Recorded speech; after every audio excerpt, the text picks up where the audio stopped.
Hey. It's good. What's up? I'm packing some goodies. You got the new bags as well. Hey, they're a really nice print. Yeah, it seems really dark. Show me. Nice. Barbed wire too, hey. Yeah.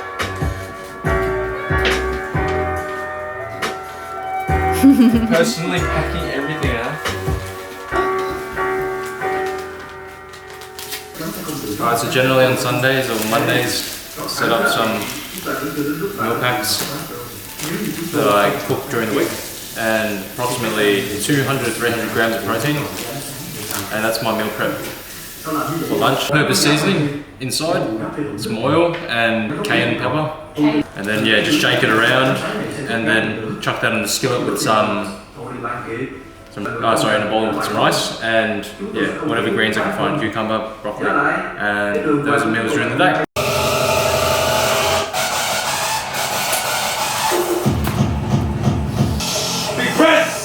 Big grip, just like buzz, pull it, finish that shit off, finish it.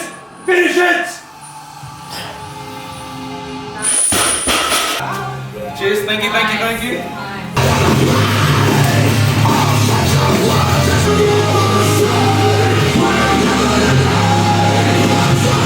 Chest up.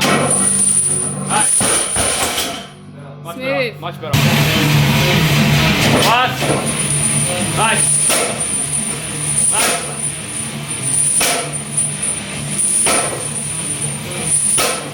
Fast. Come on, get it. Push.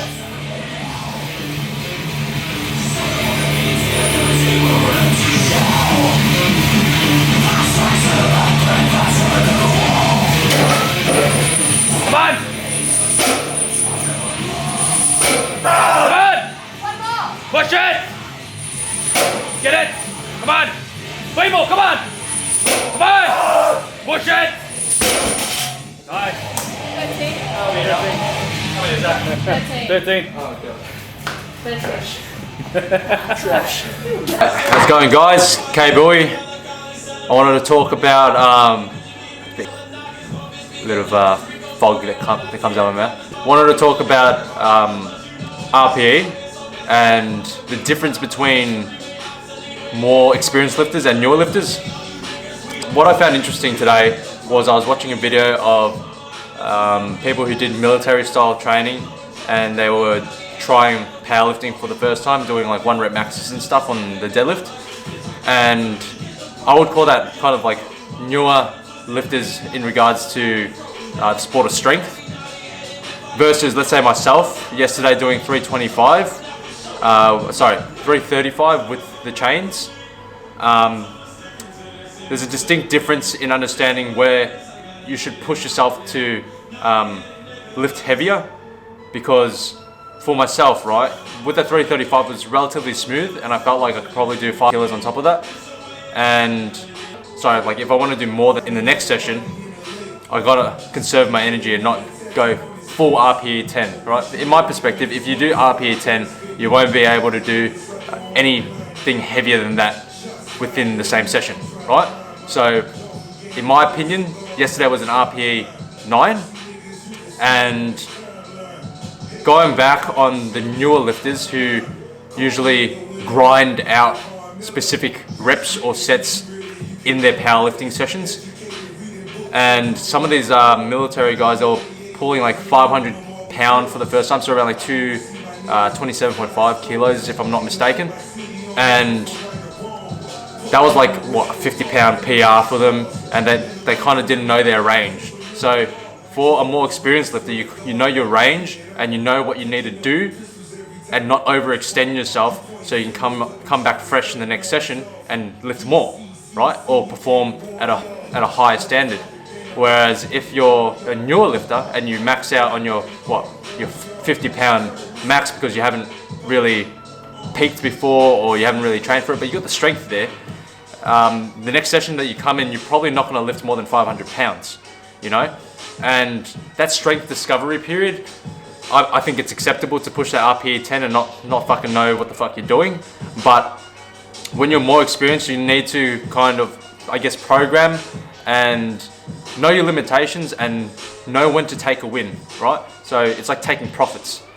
I'm not gonna delve too much into that, but taking a win for the day and then going to your next session with a plan in order to get stronger and stronger and stronger, rather than pretty much frying yourself and being unable to progress. And that's where a lot of people can plateau, because they're maxing out too many times, right?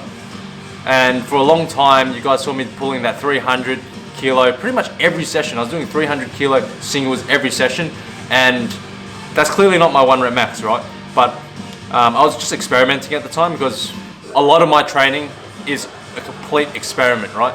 And I think that's how I've gotten so strong.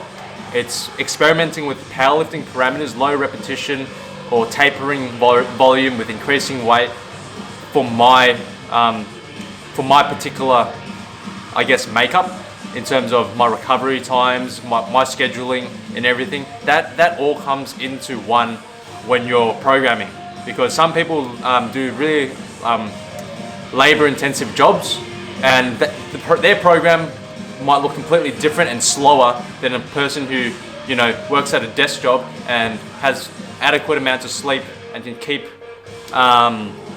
pushing themselves day in, day out. So yeah, unless you're like, let's say Eddie Hall, for example, and you're on extra supplements and you can recover a lot better, and it's your profession, you know, you might be able to spend a lot more time in the gym. It's really dependent on the person. It's subjective. So just because there's a cookie cutter program out there, it doesn't mean it's for you. You should get yourself a coach or learn yourself in order to perform at your peak potential. So that's kind of what I wanted to talk about today. And yeah, I'll cut it there. Be strong, be notorious, be a Barbell Crew. If you have any further questions, leave them down below. I hope that answers the programming question, because there's no straight answer for it. Peace. You were the all-singing, all-dancing crap at the world.